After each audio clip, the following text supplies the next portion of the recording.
एवं ज्ञात्वा कृतं कर्म पूर्वैरपि मुमुक्षुभिः कुरु कर्मैव तस्मात् त्वं पूर्वैः पूर्वतरं कृतम्.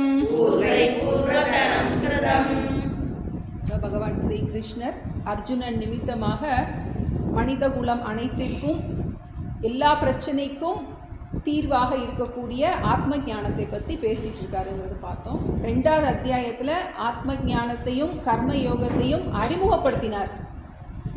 3வது அத்தியாயத்தில் கர்ம யோகத்தினுடைய அவசியத்தை ரொம்ப விளக்கமாக சொன்னாருன்னு பார்த்தோம். இப்போ 4வது அத்தியாயமும் 5வது அத்தியாயமும் ஞான யோகத்தை பற்றி சொல்ல போகிறேன்.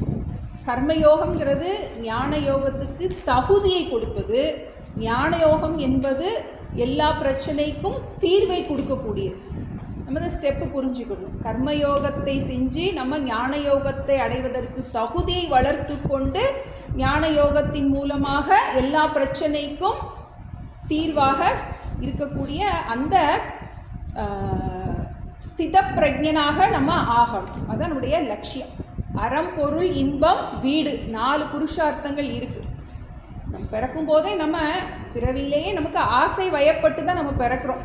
பிறக்கும் போதே நமக்கு என்ன இருக்குது, ஒரு கிளு போய் காட்டினோடனே ஒரு குழந்தைக்கு ஆசை வருது. அப்புறம் மிட்டாய் சாப்பிட்றோம். ஒன்னொன்னுலையே நமக்கு என்ன பண்ணுறோம், சுகத்தை வெளியிலேயே தேடுறோம். அது நமக்கு பிரகிருத்தியே அப்படித்தான், இயற்கை படைப்பே அப்படித்தான் இருக்குது. வெளியிலேயே சுகம் இருக்குன்னு நமக்கு சின்ன குழந்தையா இருக்கும் போதே என்ன நினைக்கிறோம், நம்ம வெளியில் சுகம் இருக்குது, வெளியில் பொருள்களில் சுகம் இருக்குது, உறவுகளில் சுகம் இருக்குன்னு. அப்போ நமக்கு அதனால் என்ன பண்ணுறோம், அதையே நாடி ஓடிக்கிட்டே இருக்கும். நமக்கு என்ன தெரியல, அதெல்லாம் டெம்பரரி ஹாப்பினஸ்ங்கிறது தெரியல. தற்காலிக சுகம்ங்கிறது என்னது நமக்கு புரியல. அப்போ என்ன ஆகுது, நமக்கு தற்காலிக சுகம் அப்படின்னால என்ன அர்த்தம், கொஞ்ச நேரம் தான் இருக்கும். அது எப்போனாலும் என்ன ஆயிடலாம், நம்ம விட்டு போயிடலாம். இப்போ அந்த ஞானத்தை தான் பகவான் கொடுத்துட்ருக்கார். நம்ம நிலையான இன்பம் வேணும்னு நினைக்கிறோம், ஆனால் நிலையில்லாத பொருட்களில் அதை தேடிக்கிட்டு இருக்கோம். அப்போ நம்மளுடைய நம்ம சந்தோஷத்தை தேடுற டைரக்ஷனே தப்பாக இருக்கு. வெளியே சந்தோஷம் இருக்குன்னு நினைக்கிறோம். சாஸ்திரம் என்ன சொல்லுது, நமக்கு சந்தோஷம் வெளியே இல்லை, பொருள்களில் இல்லை, உறவுகளில் இல்லை, அது உன்னிடமே இருக்கின்றது. என்ன பண்ணுது, நம்மளை எதிர்பக்கமாக நம்மை நோக்கி நம்மளுடைய பார்வையை திருப்புகின்றது. உன்னை நீ அறிவாயாகில் உனக்கு ஒரு கேடும் இல்லை. என்ன நினைக்கிறோம், நம்ம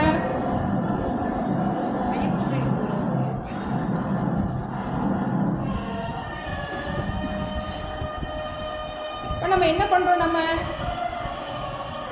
சந்தோஷம் வெளியில இருக்கு அப்படின்னு என்ன பண்றோம், நம்ம தப்பான ஃபார்முலா போட்டு நம்ம தேடிக்கிட்டு இருக்கோம். சாஸ்திரம் என்ன சொல்லுது, சந்தோஷம் உன்னிடமே இருக்கின்றது அப்படிங்கிறத ஆழமான விஷயத்தை தான் இப்போ நமக்கு சொல்லிட்டு இருக்காருன்னு பார்த்தோம். ஞான கர்ம சந்நியாச யோகம். இப்போ நமக்கு ஒரு டவுட் வரலாம், அப்போ நம்ம எல்லாத்தையும் விட்டுட்டு ஓடணுமா? ஏன்னா அர்ஜுனா அதான் கேட்குறான், நான் எல்லாத்தையும் விட்டுட்டு போகிறேன், ஏன்னா ஞானத்தினால தான் மோட்சம் அப்படின்னா நான் எதுக்கு கர்மம் பண்ணணும்? கர்மம் என்ன பந்தப்படுத்துது, இன்னும் மேலே மேலே புண்ணிய பாபத்தை அதிகரிக்குது. அப்படி இருக்கும்போது எதுக்காக நான் கர்மத்தை பண்ணணும் அப்படின்னு சொல்லும்போது பகவான் அதுக்குரிய ரீசன் எல்லாத்தையும் சொல்லிட்டு இருக்க. இப்போ கர்மத்தை பண்ணுவது எதுக்காக, உனக்கு பக்குவத்தை கொடுப்பதற்காக.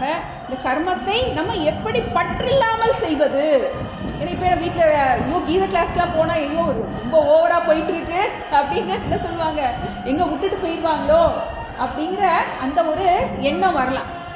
சாஸ்திரம் அப்படி எதையுமே நம்மளை விரோதமாக, இயற்கைக்கு விரோதமாக எதையுமே சஜஸ்ட் பண்ணுறது இல்லை. சம்பிரதாயமான படிப்பு, சம்பிரதாயமாக நம்ம குரு கிட்ட படிக்கும்போது இதில் நமக்கு எந்த விதமான இயற்கைக்கு விரோதம் இல்லாத வகையில் தான் நமக்கு சாஸ்திரம் சொல்லி கொடுக்குது.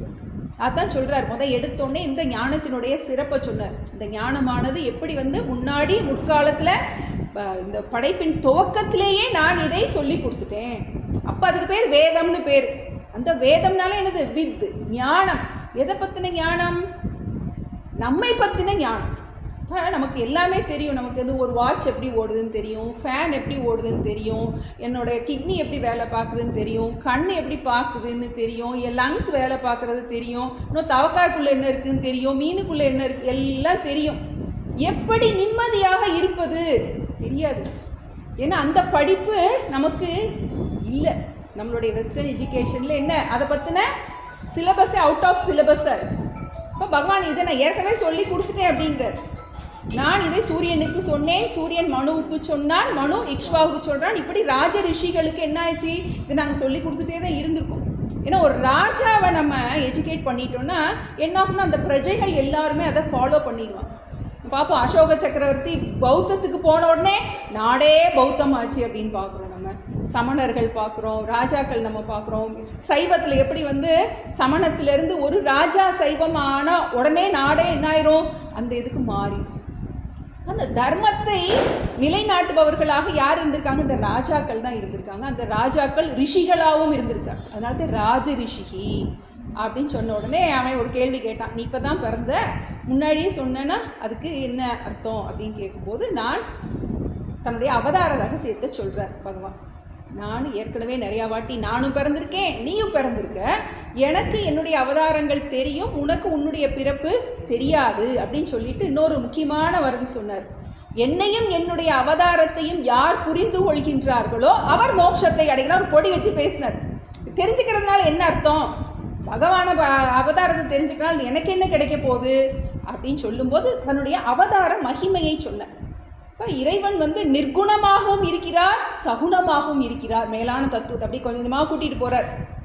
தன்னை பற்றி முதல்ல சொல்கிறார், நான் நிர்குணமாகவும் இருக்கிறேன், சகுணமாகவும் இருக்கின்றேன், குணங்கள் அற்றவனாகவும் இருக்கின்றேன், குணங்களோடு கூடியவனாகவும் இருக்கின்றேன், உருவமற்றவனாக இருக்கின்றேன், பெயர் வடிவம் அற்றவனாகவும் நானே இருக்கின்றேன், அவதாரம் பண்ணும்போது பெயர் வடிவு கூட சம்பந்தப்பட்டவனாக நான் இருக்கின்றேன் அப்படின்னு சொல்லிட்டு ஒரு மாயையா அப்படின்னு ஒரு வார்த்தையை சொன்னார்.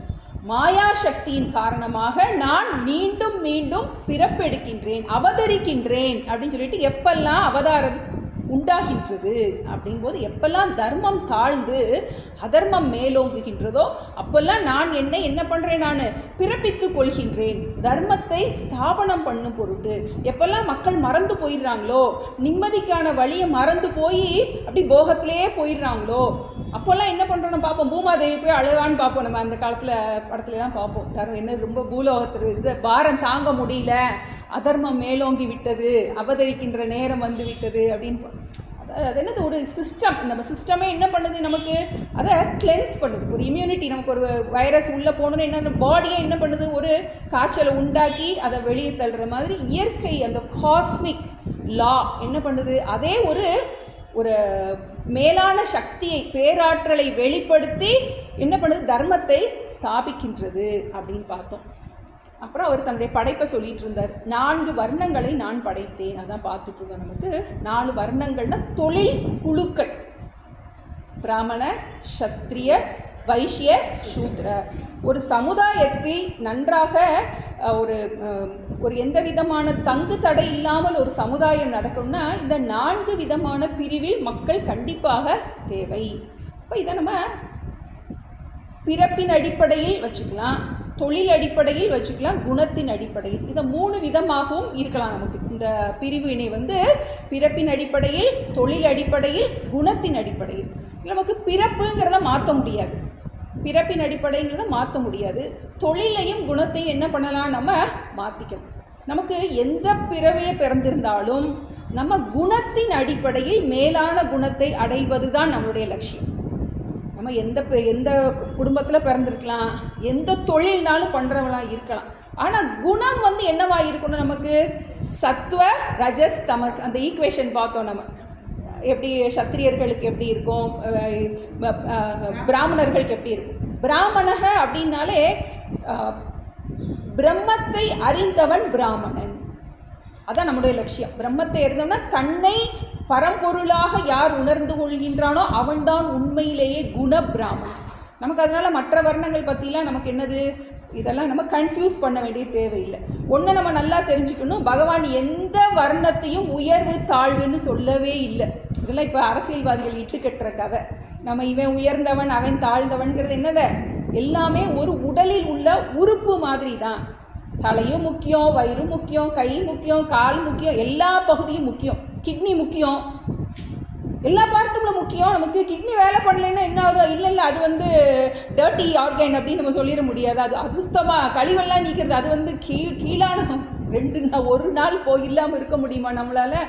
இப்போ எவ்வளோ மூளை எவ்வளோ முக்கியமோ அதே அளவுக்கு கழிவை வெளியேற்றுறது நமக்கு முக்கியம், அதை விட முக்கியம் இல்லையா? அப்போ அது மாதிரி தான் இந்த சிஸ்டமில் எல்லா வர்ணமும் நமக்கு முக்கியம்.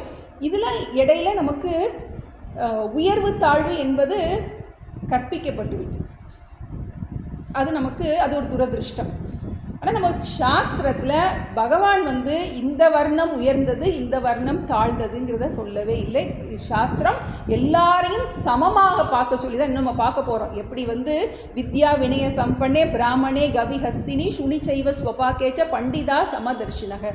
பண்டிதன், பிராமணன், நாயை சமைத்து சாப்பிடுபவன், முட்டாள், எல்லாரையுமே அறிவாளி, அறிவில்லாதவன், எல்லாரையும் பரம்பொருளாக பார்ப்பது, எல்லாரையும் இறைவனாக பார்ப்பது, அதுதான் நம்மளுடைய மேலான நம்ம சனாதன தர்மத்தினுடைய லட்சியம். அதுதான்.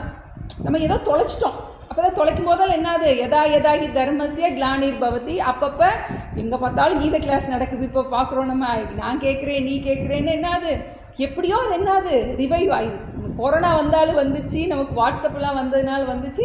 எல்லாரும் ஒரு 50 வயசு ஆனவுடனே நிறைய பேர் நமக்கு என்னது, நமக்கு வீட்டில் இருந்தே கேட்க வசதியாக இருக்குது. நமக்கு இப்போ தன்னைத்தானே இது என்ன பண்ணிது, புதுப்பித்து கொள்கின்றது அப்படின்னு பார்த்துட்டு இப்போ என்ன சொல்கிறாரு 15 என்ன பார்த்தோம், ஏவம் ஞாத்வா கிருத்தம் கர்ம பூர்வைரபி முமுக்ஷுபிகி குரு கர்மைவ தஸ்மாத்வம் பூர்வதரம் கிருத்தம். உன்னுடைய முன்னோர்கள் இப்படி தான் வாழ்ந்தாங்க. அந்த காலம் ஒரு அட்வர்டைஸ்மெண்ட் வரும், ஒரு குழந்தை அழுவோம், என்னாச்சு அப்படின்னோடனே குழந்தை அழுகுது அப்படின்னோடனே என்ன அந்த பெரிய பாட்டு சொல்லும், கிரேப் வாட்டர் கொடுக்க சொல்லி, நீ குழந்தையா இருக்கச்ச அதான் கொடுத்தேன் அப்படின்னு 4 தலைமுறை சொல்கிற மாதிரி பார்ப்போம். அதே தான் என்ன சொல்ற, இது ஒன்றும் புதுசு ஒன்றும் கிடையாது. தலைமுறையாக இதுதான் நிம்மதிக்கான வழி. எங்கள் அம்மா கிளாஸ்க்கு வர்றாங்க, எங்கள் பாட்டி வந்திருக்காங்க, அவங்க அம்மா வந்திருப்பாங்க. இதுதான் நிம்மதிக்கான வழி, பூர்ண நிம்மதிக்கான வழி. இப்போ இது என்னது, இதுதான் வந்து பூர்வைகி பூர்வதரம் கிருத்தம். உன்னுடைய முன்னோர்கள் இதை கடைப்பிடிச்சு தான் என்ன பண்ணியிருக்காங்க, நிம்மதியாக வாழ்ந்தாங்க.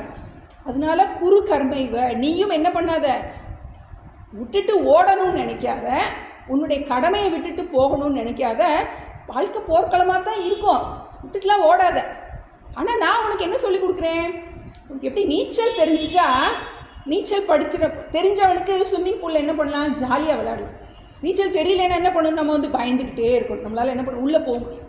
இப்போ அங்கே என்ன தெரிய வேண்டியது இருக்குது, நீச்சல் அடிக்க பழகிட்டா தண்ணியை பார்த்து பயப்பட வேண்டிய தேவை. அதே மாதிரி இப்போ நம்ம கடமையில் ஏகப்பட்ட சிக்கல் வரும் நமக்கு. அந்த சிக்கலை எப்படி ஹேண்டில் பண்ணுறது, எப்படி நீச்சல் அடிக்க தெரிஞ்சிட்டா தண்ணிக்குள்ளே ஜாலியாக ஆடலாமோ அது மாதிரி நம்மளுடைய வாழ்க்கையில் சூழ்நிலைகளில் நிறைய பிரச்சனைகள் வரலாம். அதை எப்படி கையாள்வது அப்படிங்கிற அந்த யுக்தியை தெரிஞ்சுக்கிட்டா என்ன ஆகலாம், நமக்கு பயப்பட தேவையில்லை, கடமையை பார்த்து பயப்பட தேவையில்லை, எங்கேயாவது விட்டுட்டு ஓடலாமான்னு நம்ம யோசிக்க வேண்டிய அவசியம் இல்லை. அதனால குரு கர்மைவ, நீ உன்னுடைய கடமையை நன்றாக செய்வாயாக. எப்படி, பூர்வைகி பூர்வதரம் கிருத்தம், உன்னுடைய முன்னோர்கள் எவ்வாறு கடமையை செய்தார்களோ, கடமையில் பந்தப்படாமல் இருந்தார்களோ, கடமையை பயன்படுத்தி கடமையிலிருந்து பூர்ணமாக அந்த மோட்சத்தை அடைந்தார்களோ அதையே நீயும் செய்வாயாக அப்படின்னு சொல்லிட்டோன்னே எப்படி நமக்கு வேகம் இருக்கும், என்னமோ புரிஞ்ச மாதிரி இருக்கும், புரியாத மாதிரி இருக்கும். இப்போ டக்குன்னு வந்து அந்த ஃபார்முலாவை சொல்ல போகிறார். என்ன ஃபார்முலா, எப்படி நம்ம நீச்சல் பழகிட்டா ஸ்விம்மிங் பூலில் பயப்பட வேண்டியது. அவங்க சொல்லுவாங்க கையை தூக்கு காலை தூக்கு இப்படி பண்ணு அப்படி பண்ணுன்னு ஸ்விம்மிங் சொல்லி கொடுப்பாங்க இல்லையா. அதே மாதிரி எப்படி இந்த சம்சார சாகரத்தில் எப்படி நம்ம பிரச்சனை இல்லாமல் நம்ம நீச்சல் எடுத்து தப்பிச்சு போகிறது அப்படிங்கிறத முக்கியமான விஷயத்தை சொல்ல போகிறார். எப்படி கடமையை செய்து கொண்டிருக்கின்ற அதே சமயத்தில் கடமையில் எப்படி பந்தப்படாமல் இருப்பது, எப்படி சுகதுக்கம் ஆட்படாமல் இருப்பது அப்படிங்கிறது அந்த டெக்னிக், அதை தான் சொல்லி கொடுக்க போகிறார். எடுத்தோடனே 16 ஒரு பிரதிஜ்ஞை சொல்கிறார், நான் இதை சொல்லி கொடுக்க போகிறேன், கவனமாக கேட்டுக்கோ அப்படிங்க போகிறார். ஏன்னா இது ரொம்ப முக்கியமான ஃபார்முலா, இதுதான் நமக்கு அடிப்படையாக தெரிய வேண்டிய விஷயம். எப்படி காரியம் பண்ணுனா, செயல் செய்யும்போது எந்த ஆட்டிடியூடில், எந்த மனப்பான்மையோடு நாம் செயல் புரிந்தால் நாம் பந்தப்படாமல் இருக்கலாம். எப்படி பலாப்பழத்தை வெட்டும்போது என்ன பண்ணுறோம், கையில் நல்லா எண்ணெய் பூசிட்டு பலாப்பழத்தை நம்ம நறுக்கணுன்னா என்ன ஆகுது, கையில் ஒட்டாது. நிறைய கொசு கடிச்சா என்ன பண்ணுறோம், ஓட மாசை தடவிக்கிறோம். தடவுனா என்ன ஆகாது, நமக்கு கொசு கடிக்க, கொசு இருக்கும் ஆனால் கொசு கடிக்க. அதே மாதிரி இந்த ஞானத்தை நாம் நன்றாக ஆழ் மனதில் பதிய வைத்து கொண்டால் பிரச்சனைகள் இருக்கும் ஆனாலும் இருக்கும் ஆனாலும் அதனால் பந்தப்படாமல் நாம் இருக்கலாம் அப்படிங்கிற அந்த முக்கியமான விஷயத்துக்கு ஒரு முகவுரையா சொல்றார். 16 கிம் கர்ம கிம கர்மேதி கவயோப்யத்ர மோஹிதாஹ தத்தே கர்ம பிரவக்ஷ்யாமி யஜ்ஞாத்வா மோக்ஷசே சுபாத். கிம் கர்ம கிம கர்மேதி கவயோப்யத்ர மோஹிதாம் தத்தே கர்ம பிரவக்ஷ்யாமி யஜ்ஞாத்வா மோக்ஷசே சுபாத். இதில் அவர் ஒரு இன்ஸ்ட்ரக்ஷன் கொடுக்குறார். கிம் கர்ம, கிம் அகர்ம. கர்மம்னா செயல், அகர்மம்னா செயலின்மை. செயல்னா என்ன, செயலின்மைனா என்ன என்பதை பற்றி கவயக அப்படி அத்திர மோகிதா. கவயகன்னா அறிவாளிகள், நிறைய படித்தவங்க, நிறைய பாண்டித்யம் உடையவர்கள். அவங்களுக்கு கூட மோகித்தான குழப்பம் அடையும், அவங்களுக்கு கூட சரியான புரிய மாட்டேங்குது அப்படிங்கிற. கர்ம அகர்ம, செயல் செயலின்மை, செயல் செயலின்மை. ஏன்னா இந்த 2 வார்த்தை தான் முக்கியம். இதை வச்சுட்டே தான் இதான் மெயினாக வச்சு கொண்டு போகிறாரு. செயல் செயலின்மை, கர்ம அகர்ம. போட்டால் ஆப்போசிட் ஆயிரும். சப்தம் அசப்தம், சுத்தம் அசுத்தம். போட்டால் என்ன ஆயிரும், நமக்கு எதிர்ப்பதம் ஆயிரும். கர்ம அகர்ம, செயல் செயலின்மை. செயல்னா என்ன, செயலின்மைனா என்ன அப்படிங்கிறத பற்றி நிறைய படித்தவங்களுக்கு கூட ரொம்ப குழப்பம் இருக்குது அப்படின்னு சொல்கிறார். சொல்லிட்டு தத்தே கர்ம பிரவக்ஷியாமி, அந்த கர்மத்தை, அகர்மம் சேர்த்துக்கணும் நம்ம, அந்த செயலை பற்றியும் செயலின்மை பற்றியும் நான் உனக்கு சொல்ல போகின்றேன். ஏதத் பிரவக்ஷியாமி, நான் உனக்கு இப்போ அதுதான் சொல்லி கொடுக்க போகிறேன். என்ன செயல்னா என்ன, செயலின்மைனா என்ன என்பதை பற்றி அறிஞர்கள் கூட, படித்தவர்கள் கூட, பண்டிதர்கள் கூட, பல சாஸ்திரம் படித்தவங்களா இருந்தால் கூட செயல்னா என்ன செயலின்மைனா என்ன அப்படிங்கிறத பற்றி ரொம்ப கன்ஃபியூஸ் பண்ணியிருக்காங்க, புரிய மாட்டேங்குது அவங்களுக்கு. அதை நான் உனக்கு சொல்லி கொடுக்க போகிறேன். எதனால இது ரொம்ப முக்கியம்? யஜ்ஞாத்வா மோக்ஷசே அசுபாத், எதை அறிந்தால் அசுபாத் மோக்ஷத்தை. அசுபம், அசுபம்னா துக்கம், துக்கத்திலிருந்து மோக்ஷம். துக்கத்திலிருந்து மோக்ஷம்னா என்ன அர்த்தம்? துக்கப்பட மாட்டாயோ. எதை அறிந்தால் நீ முழுமையாக துக்கத்திலிருந்து விடுபடுவாயோ அதை உனக்கு சொல்லி கொடுக்க போகிறேன். அது என்னது? கர்மம்னா என்ன, அகர்மம்னா என்ன. ரொம்ப ட்விஸ்டிங்காக இருக்க போது. உனக்கு என்ன பண்ண போதும், நீ கொஞ்சம் நுட்பமாக கவனிக்கணும். சூக்ஷ்மமான ஒரு விஷயத்தை நான் சொல்லி கொடுக்க போகிறேன். ஏன்னா இது பாமரர்களுக்கு இல்லை, படித்தவங்களுக்கே இது கொஞ்சம் சரியாக புரியாது. அதனால நீ என்ன பண்ணு, கொஞ்சம் அலர்ட்டாக கேளு அப்படின்னு என்ன பண்ணுறாரு, நம்மளை கொஞ்சம் அப்படியே இப்படி தூக்க வர மாதிரி இருக்கும்போது கொஞ்சம் என்ன பண்ணுறாரு, என்ன மெயினாக இதுதான் ஃபார்முலா. பெரிய மேக்ஸ் இருக்குன்னா என்ன பண்ணணும், நமக்கு அந்த ஃபார்முலா போட்டோன்னா என்ன ஆயிடும், நமக்கு அதை ஓப்பன் பண்ணிடும். ஒரு சாவி வச்சு திறந்தா அந்த கீ கிடச்சிருச்சுன்னா என்ன பண்ணிடலாம், நம்ம அதை ஓப்பன் பண்ணிடலாம். இது முக்கியமான விஷயம். எதுக்குரிய முக்கியமான விஷயம்? எல்லா பிரச்சனைக்கும் தீர்வு.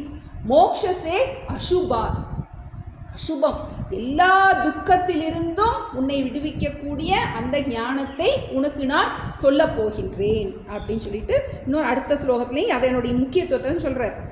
17 கர்மணோஹ்யபி போத்தவ்யம்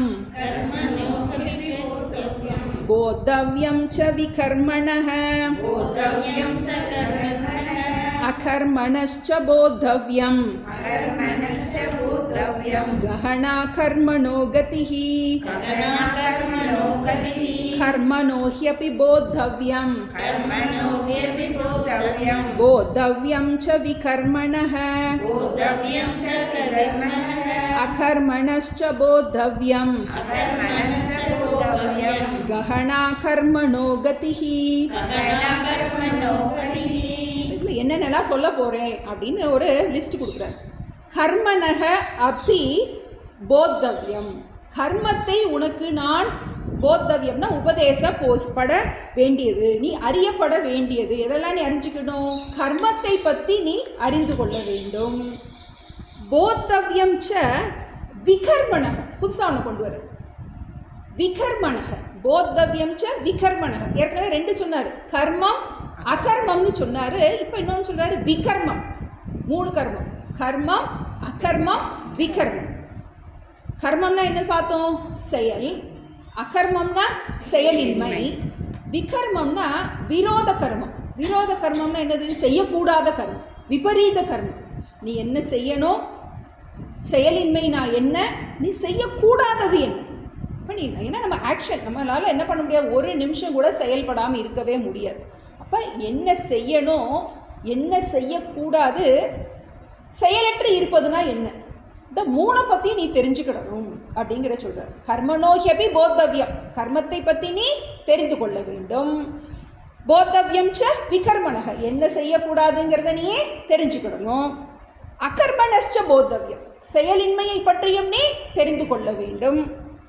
கஹனா கர்மணோகதிஹி, கஹனம்னா ரொம்ப ஆழமானது, ரொம்ப சூக்ஷ்மமானது, ரொம்ப நுட்பமானது. கர்மணக கதிஹி, கர்மத்தை பற்றி தெரிந்து கொள்வது என்பது ஈஸி கிடையாது. திரும்பவும் சொல்கிறார், கஹனா கர்மணோகதிஹி.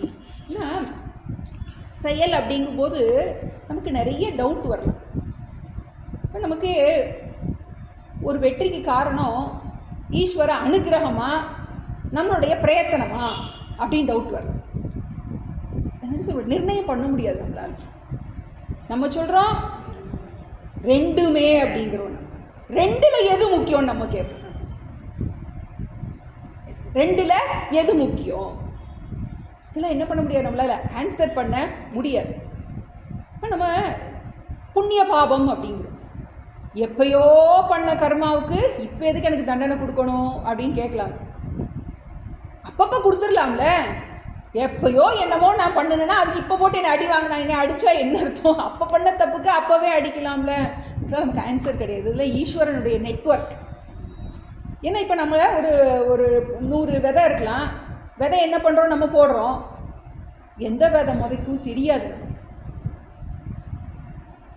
எத்தனை விதை முளைக்கும்னு தெரியாது, எல்லா விதையும் முளைக்குமான்னு தெரியாது. அதே மாதிரி தான் நம்மளுடைய கர்மா, அந்த பொட்டணம் இருக்கு இல்லையா, அதில் எந்த கர்மா வெளியே வரும்னு தெரியாது, எப்படி முளைக்கும்னு தெரியாது. அதனால இதெல்லாம் என்னது, இதெல்லாம் நெட்வொர்க் நமக்கு. அதனால இதை பற்றி யாராலையுமே சொல்ல முடியாது. இது ஈஸ்வரனாக இருந்தால் தான் நமக்கு தெரியும், ஈஸ்வரனுக்கு தான் தெரியும். ஏன் இது இப்படி நடக்குது தெரியாது நமக்கு. ஏன் மனுஷன் தெரிஞ்சே தப்பு பண்ணுறான், ஆசைன்னு நம்ம சொல்லிட்டோம். நம்ம பார்க்குறோம் பல இதுக்கெல்லாம் நமக்கு ஆன்சரே கிடையாது. ஏன் நம்ம இந்த பிறவி வேண்டான்னு பயப்படுறோம் அப்படின்னா, திரும்ப திரும்ப புண்ணிய பாபம் நமக்கு வந்துகிட்டே இருக்கும். சில நேரம் என்ன ஆகும்னா, நல்லவர்களாக இருப்போம், நமக்கு பாவம் செய்கிறதுக்கு விருப்பமே இருக்காது. ஆனாலும் பாவம் செய்ய வச்சுரும் நமக்கு பிராரப்தம். ஒரு சின்ன உதாரணம், நம்ம தசரதன் பார்க்குறோம், தசரதன் கதை பார்க்குறோம். தசரதன் நல்ல ஒரு நீதியான நேர்மையான ராஜா தான். அவர் ராத்திரி நேரம் வேட்டைக்கு போய் அங்கே போய் மான் தண்ணி குடிக்க வருதுன்னு நினச்சி அம்பை விட்டு, அவர் மனுஷன் ஒரு சின்ன பையன் தண்ணி எடுக்க வருவான்னு அம்பு விட்டுருப்பாரா?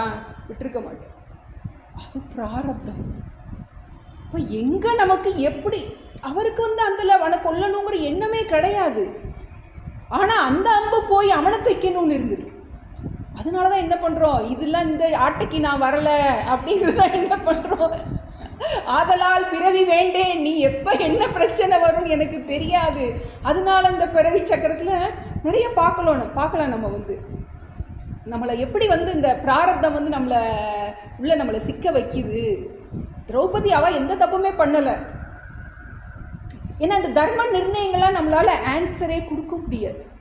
ஏன் இப்படி நடந்தது, ஏன் நல்லவர்கள் கஷ்டப்படுறாங்க அப்படின்லாம் நிறைய கொஸ்டின்ஸ்லாம் வரும் நமக்கு.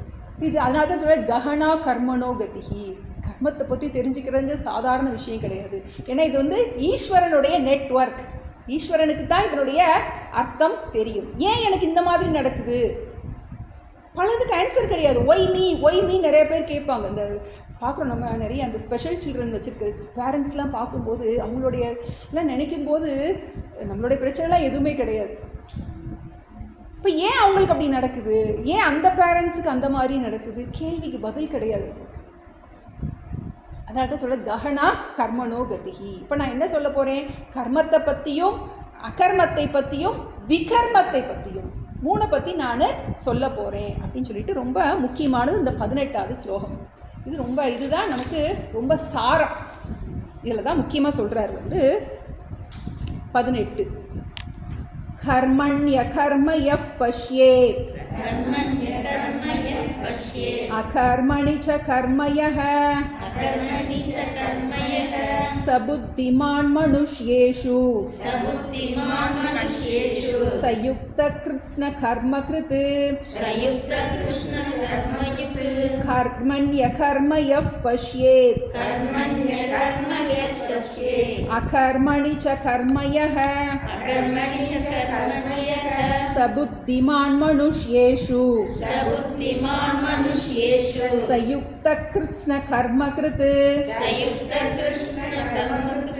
இது ரொம்ப முக்கியமான ஸ்லோகம். இப்போ 18லேருந்து 24 வரைக்கும் அந்த உபநிஷத்தோட சாரத்தை சொல்கிறார். எப்படி நமக்கு 2வது அத்தியாயத்தில் ஆத்ம லட்சணத்தை சொன்னாரோ அது மாதிரி இங்கேயும் ஆத்மாவுடைய லட்சணத்தை சொல்கிறார். சமஸ்த உபநிஷத்தினுடைய சாரம் பார்க்குறோம். பகவத்கீதை படிக்கும்போது பகவத்கீதாசு உபனிஷத்சு பிரம்ம வித்யாயாம் பார்க்குறோம். நம்ம படிக்கும்போது அந்த ஒரு அத்தியாயம் முடியும் போது படிக்கிறோம். சமஸ்த உபனிஷத்தினுடைய சாரமாக அமைகின்றது இந்த பகவத்கீதை. அதுலேயும் அந்த சாரத்தின் சாரமாக இருக்கின்றது என்னது, இந்த 18லேருந்து 24 ரொம்ப முக்கியமான ஸ்லோகமாக அந்த ஃபார்முலாவை கொடுக்குற பார்த்துட்டோம். இப்போ இது முதல் வரியில் அந்த ஃபார்முலா சொல்லிடுறார். கர்மணி அகர்ம எஃப் பஷ்யேத் அகர்மணி ச கர்மயக. இதுதான் அந்த சூத்திர வாக்கியம், அந்த நிம்மதிக்கான சூத்திரம், அந்த ஃபார்முலா. 2வது வரி என்னது, அதனால் நமக்கு கிடைக்கிற பிரயோஜனம். ச புத்திமான் மனுஷ்யேஷு ச யுக்த கிருத்ஸ்ன கர்மகிருத். இப்போ நமக்கு பிரயோஜனத்தை சொல்கிறார். சரி, இந்த தெரிஞ்சுக்கிட்டா எனக்கு ஃபஸ்ட்டு என்ன கிடைக்கும் அதை சொல்லு. முதல்ல நம்ம பிள்ளைகளை படிக்கும் போதே நீ இது படிச்சினா உனக்கு அது கிடைக்கும், நீ இது படிச்சினா இது கிடைக்கும், நீ படிச்சினா டாக்டர் ஆகலாம், நீ படிச்சினா கலெக்டர் ஆகலாம், நீ படிச்சினா இன்ஜினியர் ஆகலாம், அங்கே போய் அவ்வளோ சம்பாதிக்கலாம், அப்படி பண்ணலாம் இப்படி பண்ணலாம். நம்ம சொல்லி சொல்லி சொல்லி சொல்லி ஏன்னா நமக்கு என்ன கிடைக்கும் அந்த என்ன நம்ம ஏற்கனவே பார்த்தோம். ஏன் எல்லாருக்கும் மோட்சம் கிடைக்கலன்னா எவன் கேட்குறான் மோட்சத்தை அப்படின்னு சொல்லி பகவான் சொன்னாருன்னு பார்த்தோம். இப்போ இதனால் எனக்கு என்ன கிடைக்கும் அப்படின்னு தெரியணும் இல்லையா? ஏன்னா விடாமத்தை சொல்லிகிட்டு இருக்காரு. நம்ம பார்க்குறோம்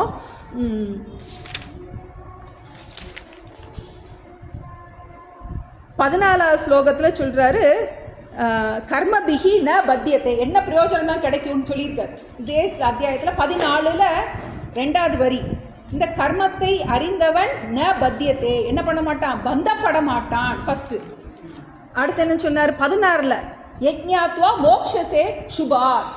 இதை அறிஞ்சால் அசுபத்திலிருந்து விடுதலை அடையலாம், துன்பத்திலிருந்து முழுமையாக விடுதலை அடையலாம் அப்படின்னு சொல்லியிருக்காரு. இப்போ இதில் என்ன சொல்கிறாரு, புத்திமான் மனுஷ்யேஷு. இதை அறிந்தவன், இந்த சூத்திரத்தை அறிந்தவன், நிம்மதிக்கான இந்த வழியை அறிந்தவன், அவன்தான் புத்திமான், அவன்தான் உண்மையிலேயே புத்திமான். மற்றவன் எல்லாம் என்னது, அறகுற புத்தி தான். ஏன்னா இதுதான் முழுமையான நிம்மதியை கொடுக்கக்கூடிய புத்தி. மனிதர்களுள் இவன்தான் அறிவாளி. ஏன்னா ஏற்கனவே பார்த்தோம், நமக்கு பண்டிதாக ந அனுஷோச்சந்தி, அறிவாளி கவலைப்பட மாட்டான் அப்படிங்கிறத சொன்னார். பிரதிஜா தான் எடுத்தோடனே சொன்னார் பகவான், அறிவாளி கவலைப்பட மாட்டான். இங்கே கொண்டு கொடுக்குறார் புத்திமான் மனுஷ்யேஷு. இதை அறிந்தவன் தான் மனிதர்களுள் அறிவாளி. மற்றவன் எல்லாம் என்னது, அறிவாளி கிடையாது, அறிவாளின்னு நினைத்து கொண்டு இருக்கின்ற முட்டாள் அப்படின்னு போட்டுக்கலாம். நம்ம தன்னை அறிவாளின்னு நினைத்து கொண்டிருக்கின்ற முட்டாள். ஏன்னா அவன் என்ன பண்ணுறான், அறகுறை நிம்மதியை தேடுறான். இவன் என்ன பண்ணுறான், முழுமையான நிம்மதிக்குரிய வழியை தேடுறான். அப்பப்போ வர டெம்பரரி சந்தோஷத்துக்காக மற்றவங்களாம் என்ன போயிட்டுருக்காங்க. இவன் என்ன பண்ணுறான், முழுமையான நிம்மதிக்குரிய வழியை தேடுறான். அவன் எப்படி இருக்கான், ச யுக்தக கிருத்ஸ்ன கர்ம கிருத்து. முதல்ல பிரயோஜனத்தை பார்த்துக்கிடுவோம். ஏன்னா நமக்கு ஃபஸ்ட்டு நமக்கு என்ன கிடைக்கும்னு ஃபஸ்ட்டு தெரியணும் இல்லையா. இதை தெரிஞ்சால், இந்த ஞானம் எனக்கு கிடைச்சா எனக்கு என்ன கிடைக்கும், அவன்தான் அறிவாளி, அவன்தான் புத்திசாலின்ற. ச யுக்தக, யுக்தக அப்படின்னா அவன் அந்த நிஷ்டை அடைந்தவனாக இருக்கின்றான். ஏற்கனவே பார்த்தோம், ஜீவன் முக்த லட்சணம் பார்த்தோம். அவன் ஜீவன் முக்தியை அடைந்தவனாக இருக்கின்றான். வாழும் போதே முக்தனாக இருக்கின்றான். வாழும் போதே எல்லா துன்பத்திலிருந்தும் விடுபட்டவனாக இருக்கின்றான். மூணாவது ஒரு வார்த்தை கொடுக்குறாரு, கிருத்ஸ்ன கர்மகிருத்து. கிருத்ஸ்ன கர்மகிருத்துனா செய்ய வேண்டியதை செய்து முடித்தவனாக இருக்கின்றான். செய்ய வேண்டியதை செய்து முடித்தவனாக இருக்கின்றான். இப்போ மனித பிறவி எதுக்காக கொடுக்கப்பட்டதோ அந்த பிறவியின் பயனை அடைந்தவனாக இருக்கின்றான். பிறவியின் பயன் என்ன, மீண்டும் பிறவாமல் இருப்பது. மறக்கவே கூடாது. எதுக்காக பிறந்திருக்கோம் அப்படின்னா, என்ன பண்ணுறோம், நம்ம எனக்கு பிள்ளை பேரன் பேத்தி அவங்கள வளர்த்து இவங்கள வளர்த்து இதுக்கெல்லாம் நம்ம பிறக்கலை. உறவுகள் நம்மை பக்குவப்படுத்துவதற்காக. ஏற்கனவே பார்த்தோம், உலகம் நாம் என்ன பயன்படுத்துவதற்காக அல்ல, நாம் சேவை செய்வதற்காக. உறவுகள் நம்மை பக்குவப்படுத்துவதற்காக. கிருத்ஸ்ன கர்ம கிருத்துனா செய்யும் செய்கை செய்து முடித்தவர். அதாவது நம்ம எப்போவுமே நம்மளுடைய எண்ணம் எப்படி இருக்குன்னா, ஒரு இதை முடித்த உடனேயே அடுத்து நமக்கு இன்னொரு கோல் இருக்கணும். இந்த வேலை முடிச்சிட்டோம் அப்படின்னா அடுத்து நான் என்ன செய்வது, அடுத்து நான் என்ன செய்வது அப்படின்னு என்ன இருக்குது நம்ம மைண்டில். எப்போவுமே நமக்கு கடமைகள் இருந்துக்கிட்டே இருக்குது. அது காரணம் என்னென்னா நம்மளுடைய அபூர்ணத்துவம் காரணமாக. இப்போ இதை புரிஞ்சதுக்கப்புறம் உனக்கு இந்த பிறவியில் செய்ய வேண்டியது எதுவுமே இல்லை. ரொம்ப மேலான விஷயம். நம்ம முன்னனா பார்ப்போம். இதை புரிஞ்சுக்கோ. இப்போ இதை முடிச்சுட்டா இந்த மனித பிறவியின் லட்சியம் அடையப்பட்டது ஆகிவிடும். நீ எதுக்காகவும் யாரிடமும் எதையும் எதிர்பார்க்க மாட்டாய். எதற்காகவும் யாரிடமும் எதையும் நீ எதிர்பார்க்க மாட்டாய். உன்னில் நீ நிறைவாக இருப்பாய். ஆத்மன் ஏவ ஆத்மனா துஷ்டக. அதை செய்யும் செய்கை முடித்தவன்.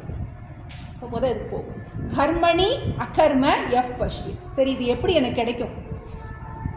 எதுக்காகவும் யாரிடமும் கையேந்தாத அந்த ஞானம் எப்படி எனக்கு கிடைக்கும் அப்படின்னா, அதுதான் அந்த வரி சொல்கிறாரு. கர்மணி அகர்ம எஃப் பஷ்யே அகர்மணிச்ச கர்மயக. ரொம்ப முக்கியம். கர்ம அகர்ம பார்த்தோம். கர்மன செயல், அகர்மன செயலின்மை. என்ன சொல்கிறாரு? செயலில் செயலின்மையை யார் பார்க்கின்றானோ, செயலின்மையில் செயலை யார் பார்க்கின்றானோ அவன்தான் ஞானத்தை அவன்தான் மோட்சத்தை அடைவான் அப்படின்னு ஒரே தலையெல்லாம் சுத்துது. செயலில் செயலின்மையை யார் பார்க்கின்றானோ, செயலின்மையில் செயலை யார் பார்க்கின்றானோ அவன்தான் பிறவியின் லட்சியத்தை அடைந்தவனாக இருக்கின்றான். இப்போ ரொம்ப முரண்பட்டது. செயலையும் செயலின்மையை எப்படி ஒரே நேரம் பார்க்க முடியும்? ரெண்டுமே ஆப்போசிட்ஸ். இப்போ எதனால இப்படி சொல்கிறாரு அப்படின்னா, முரண்பட்ட வார்த்தைகள். முரண்பட்ட வார்த்தைகள் எதற்காக பயன்படுத்தப்படுகின்றது அப்படின்னா, இப்போ ஒரு விஷயம் எனக்கு தெரியும் அப்படின்னா அதை நான் இப்போ உங்களுக்கு ஒரு விஷயம் தெரியும் அப்படின்னா அதை நான் சொல்ல வேண்டிய அவசியம் இல்லை. இது நோட்டு அப்படின்னு நான் சொல்ல வேண்டிய அவசியம் இல்லை, எல்லாருக்கும் தெரியும். இப்போ நீங்கள் ஒரு இதை உங்களுக்கு தெரியலை, உங்களுக்கு தெரியாத ஒரு விஷயம் இருக்குது அப்படின்னா நான் சொல்லணும். தெரிஞ்ச விஷயத்த சொல்ல வேண்டியதில்லை, தெரியாத விஷயத்த சொல்லணும். இப்போ ஒரு விஷயத்தை தப்பாக தெரிஞ்சு வச்சுருக்கோம், ஒரு விஷயத்தை முரண்பட்டு தெரிஞ்சு வச்சுருக்கோம் அப்படின்னா முரண்பட்ட விஷயத்தை புரிந்து கொள்வதற்கு முரண்பட்ட வார்த்தைகள் பயன்படுத்தப்படுகின்றது. தெரிஞ்ச அறிவுக்கு, நமக்கு அறிவு இருக்கிற விஷயத்துக்கு சொல்ல வேண்டியதில்லை, தெரியாத விஷயத்த சொல்லி புரிய வச்சிடலாம். உன்னை தப்பாக புரிஞ்சு வச்சுருக்கோம் அப்படின்னா அதை திருத்துறதுக்கு என்ன பண்ணுறோம், முரண்பட்ட வார்த்தைகள் பயன்படுத்தப்படும். இது சாஸ்திரத்தினுடைய யுக்தி. இப்போ கர்மத்தில் அகர்மத்தை யார் பார்க்கின்றானோ, அகர்மத்தில் கர்மத்தை யார் பார்க்கின்றானோ அவன்தான் புத்திமான், மனித குலத்தில் புத்திமான் அப்படின்ட்டு. நமக்கு ஒரு விஷயம் நமக்கு தெரியும். நமக்கு முதல்ல எடுத்தோடனே ஆத்ம லட்சணம் படிச்சுட்டு இருந்தோம். ஆத்ம லட்சணம் படிக்கும்போதே நமக்கு ஆத்மா அகர்த்தா அப்படின்னு ஒரு விஷயம் நம்ம படித்தோம். ஆத்மா கொலை செய்வதும் இல்லை, கொல்லப்படுவதும் இல்லை அப்படிங்கிறத பார்த்தோம். அது எந்த செயலையும் செயல்படுத்துவதில்லை, எந்த செயலின் பலனையும் அனுபவிப்பதில்லை. இப்போ அந்த இடத்துல பார்த்தோம், ஆத்மா அப்படின்னா இந்த உடலுக்கு வேறான தத்துவம் அப்படிங்கிறத பார்த்தோம். இப்போ ஆத்மா அனாத்மா நம்ம பார்த்தோம். நமக்கு இந்த ஒரு லைட் எரியுது அப்படின்னா இதில் என்ன இருக்குது, நமக்கு கரண்ட்டும் வேணும், அந்த இன்ஸ்ட்ருமெண்ட்டும் வேணும். ரெண்டும் சேர்ந்தா தான் என்னது, ஒரு செயல் நடைபெறுகின்றது. ஒரு செயல் நடைபெறணும், ஒரு ஃபேன் ஓடணும் அப்படின்னா என்னது, இன்ஸ்ட்ருமெண்ட்டும் வேணும், அதுக்குள்ளேயே அந்த பவர் சப்ளையும் வேணும். இப்போ நமக்கு இப்போ நான்கிறத நம்ம விசாரம் பண்ண போகிறோம். இப்போ நான்கிறத நம்ம எப்படி யூஸ் பண்ணிகிட்ருக்கோம். நான் அம்மா, நான் மகள் அப்படின்னு சொல்லும்போது நம்ம எதை பயன்படுத்துகிறோம், எதை நம்ம ஃபோக்கஸ் பண்ணுறோம், இந்த உடம்பை தான் நம்ம ஃபோக்கஸ் பண்ணுறோம். சாஸ்திரம் என்ன சொல்லுது, இதை இயக்குகின்ற ஒரு பேராற்றல் ஒன்று இருக்கின்றது. அதுதான் நம்ம என்ன சொல்கிறோம், ஆத்மான்னு சொல்கிறோம். தேகத்துக்கு வேறான தேகி அப்படின்னு சொல்கிறோம். ஆத்மா, மற்றதெல்லாம் அனாத்மான்னு சொல்கிறோம். ஆத்மா அனாத்மா, இந்த உடல் அனாத்மா, ஏன்னா அது அறியப்படுகின்றது. இந்த மனம் அனாத்மா, அது அறியப்படுகின்றது. இந்த புத்தி அனாத்மா, அது அறியப்படுகின்றது. இந்த உடல் மனம் புத்தியை அறிபவன் ஆத்மா அப்படின்னு சொல்லுவோம். ஆத்மா அனாத்மா, ஆத்மா அனாத்மா. இப்போ இதில் என்னென்னா, ஆத்மா வெறும் ஆத்மா மட்டும் செயல்பட முடியாது, வெறும் அனாத்மா மட்டும் செயல்பட முடியாது. ரெண்டும் என்ன பண்ணணும், சேரும். அதான் நம்ம என்ன சொல்கிறோம், அகங்காரம்னு சொல்கிறோம். ரெண்டும் சேர்ந்தாதான் என்ன பண்ண முடியும், ஒரு செயல் நடக்க முடியும். இப்போ நம்ம ரொம்ப நுட்பமான விஷயமா இருக்கலாம், திரும்ப திரும்ப நமக்கு படிச்சுக்கிட்டே ரொம்ப நீண்ட காலம் படித்தா தான் நமக்கு நல்ல மனசில் புரிகிற மாதிரி இருக்கும். இப்போ ஆத்மா செயல்படுவதில்லை, அனாத்மாவும் தனியாக செயல்பட முடியாது. ரெண்டும் சேரும் போது இந்த அதை என்ன சொல்கிறோம், அகங்காரம் நம்ம சொல்கிறோம். கர்மணி அகர்ம எஃப் பஷ்யேர் அகர்மணி ச கர்மயः ச புத்திமான் மனுஷ்யேஷு ச யுக்த கிருத்ஸ்ன கர்மகிருத்து. ரெண்டு நான் இருக்குது நம்மக்கிட்ட, ரெண்டு நான் இருக்குது. ஒன்று ஹையர் ஐ, இன்னொன்று லோயர் ஐன்னு நம்ம சொல்லுவோம். உடல் மனம் புத்திங்கிறது என்னது, நம்மளுடைய கீழான அந்த லோயர் ஐ. ஹையர் நேச்சர் ஆத்மாங்கிறது ஹையர் ஐ. இப்போ கர்மணி அகர்ம எஃப் பஷ்யேத், கர்மத்தில் அகர்மத்தை யார் பார்க்கின்றானோ, கர்மத்தில் செயலில் செயலின்மையை யார் பார்க்கின்றானோ. இப்போ ஞானியை பற்றி சொல்கிறார். ஞானி எப்படி இருக்காருன்னா, செயல்பட்டு கொண்டு இருக்கும் அதே சமயத்தில் அவருக்கு என்ன ஞானம் இருக்குது, நான் ஆத்மாங்கிற அந்த ஞானம் உறுதியாக இருக்குது. இப்போ அவர் என்ன நினைக்கிறாரு, என் உடல் மனம் புத்தி தான் இயங்குகின்றது, உண்மையில் நான் செயல்படவில்லை அப்படிங்கிற அந்த ஞானம் இருக்குது. அதான் என்ன பண்ணுறாரு, பிரித்து பார்க்கின்றார். உண்மையில் ஆத்மாவாக, ஏன்னா அவருக்கு நான் ஆத்மாங்கிற அந்த ஞானம் நன்றாக ஆழமாக இருக்கின்றது. அப்போ ஒரு செயல் பண்ணும்போது அவருக்கு என்ன ஞானம் இருக்குது, உண்மையில் நான் செயல்படவில்லை, ஏன், நான் ஆத்மா. இப்போ ஞானிக்கு ஞானியோட திருஷ்டி இது ரொம்ப முக்கியமான ஸ்லோகம். ஏன்னா இந்த ஸ்லோகத்துக்கு பேர் கிரந்த கிரந்திம்பாங்க. கிரந்த கிரந்தினா, கிரந்தம்னா நூல், கிரந்தினா முடிச்சிருக்கிற ஸ்லோகம். ஏற்கனவே நமக்கு தெரியும், மகாபாரத கதை தெரியும். பிள்ளையார் அவர் தான் எழுதுனார், ஸ்டெனோகிராஃபர். வியாசர் போய் பிள்ளையார்கிட்ட போய் கேட்குறாரு, எனக்கு நான் ஒரு நூல் எழுதணும், எனக்கு வந்து என்ன பண்ணணும், நீங்கள் வந்து எனக்கு எழுதி கொடுக்கணும் அப்படின்னு உடனே அவர் ஒரு கண்டிஷன் போடுறாரு. என்ன கண்டிஷன் போடுறாரு, நான் எழுதுவேன் ஆனால் நிறுத்தாமல் சொல்லணும். ஏன்னா 1,00,000 ஸ்லோகம் நின்று யோசிச்சு சொன்னார்னா என்னைக்கு முடிகிறது. அப்போ அவர் கண்டிஷன் போடுறாரு, என்னது, நிறுத்தாமல் சொல்லிகிட்டே இருக்கணும், நான் எழுதிக்கிட்டே இருப்பேன். உடனே அவர் பதில் கண்டிஷன் போடுறார். வியாசர் இல்லையா அவர், வியாசாய விஷ்ணு ரூபாய், அவர் என்ன சொல்கிறாரு, ஓகே கண்டிஷன் அக்செப்ட், புரிஞ்சு தான் எழுதணும், நான் சொல்ல புரிஞ்சு தான் எழுதணும் அப்படின்னு அவர் பதில் கண்டிஷன் போடுறார். இப்போ சில நேரம் என்ன ஆகும்னா வியாசருக்கு கொஞ்சம் ஸ்லோகம் யோசிக்க வேண்டியது. அவர் என்ன பண்ணுவார், இந்த மாதிரி ரொம்ப டஃப்பான ஸ்லோகத்தை கொடுத்துருவார்.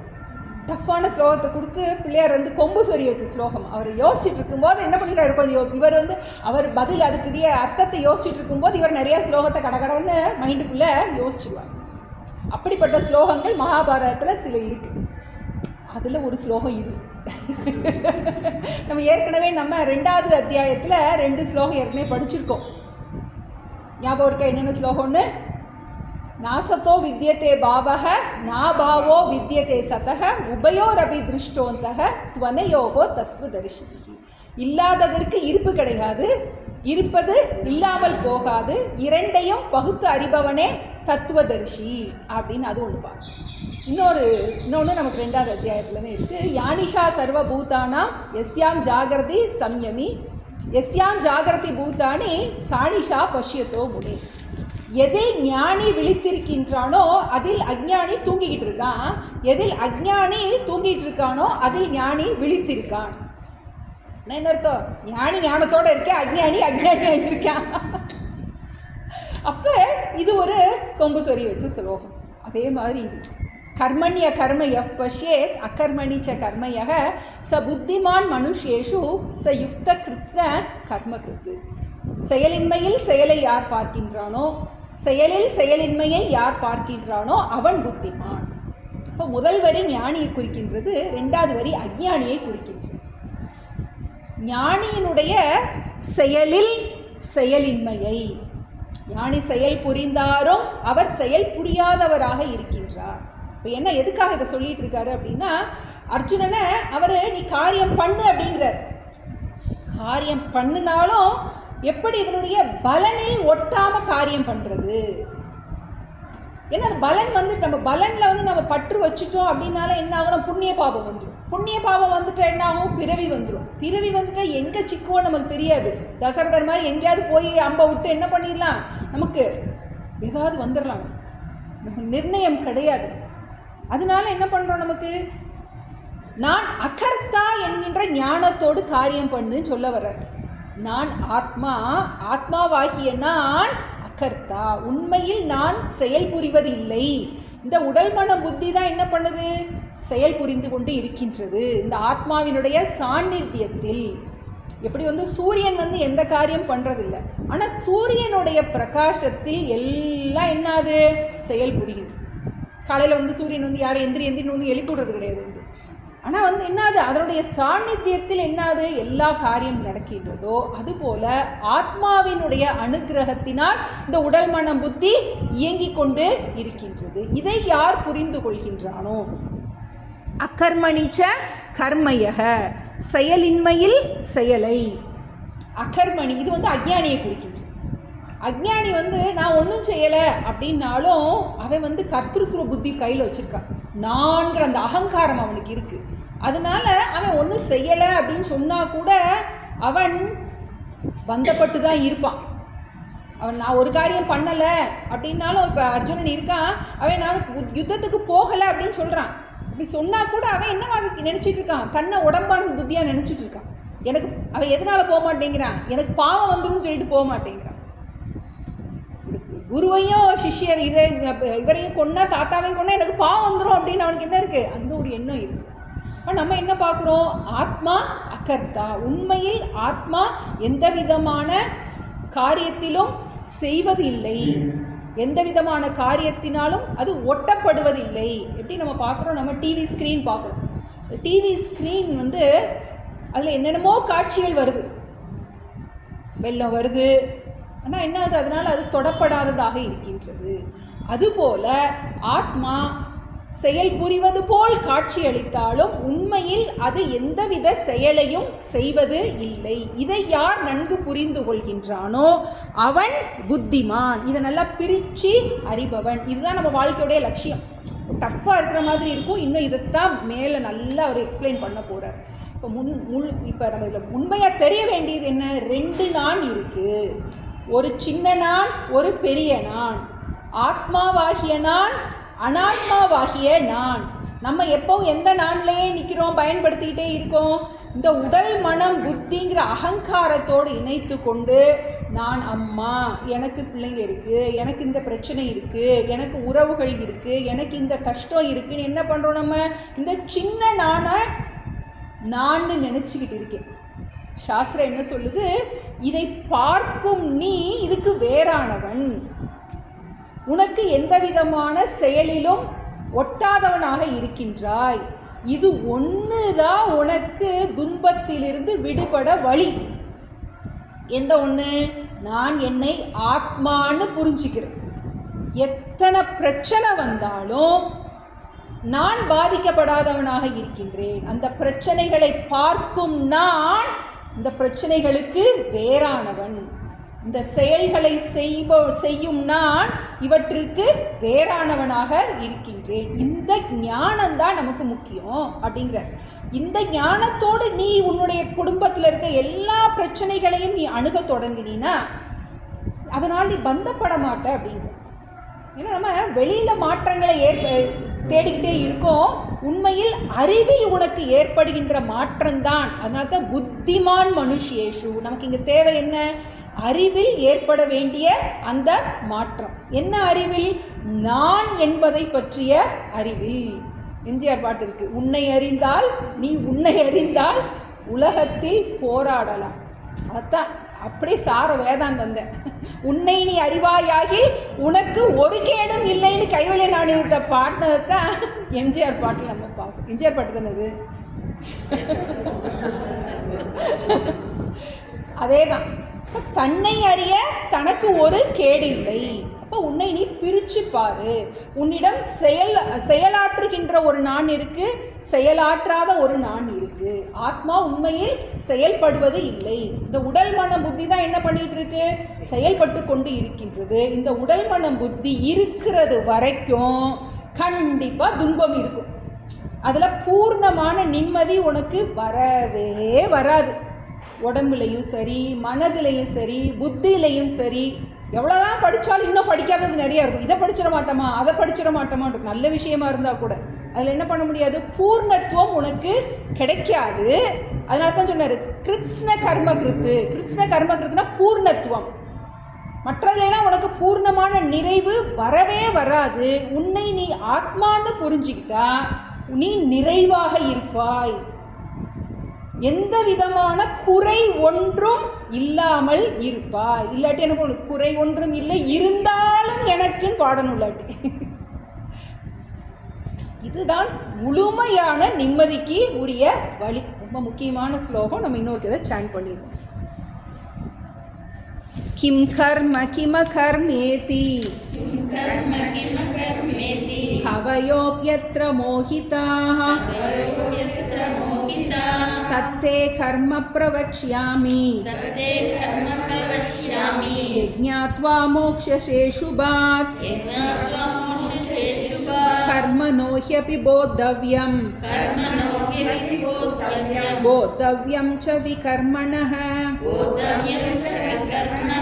அகர்மணஸ்ச போத்தவ்யம் கஹனா கர்மணோ கதிஹி கர்மண்ய கர்ம யஃ பஷ்யேத் அகர்மணி ச கர்ம யஹ ச புத்திமான் மனுஷ்யேஷு சயுக்த கிருத்ஸ்ன கர்ம கிருத்.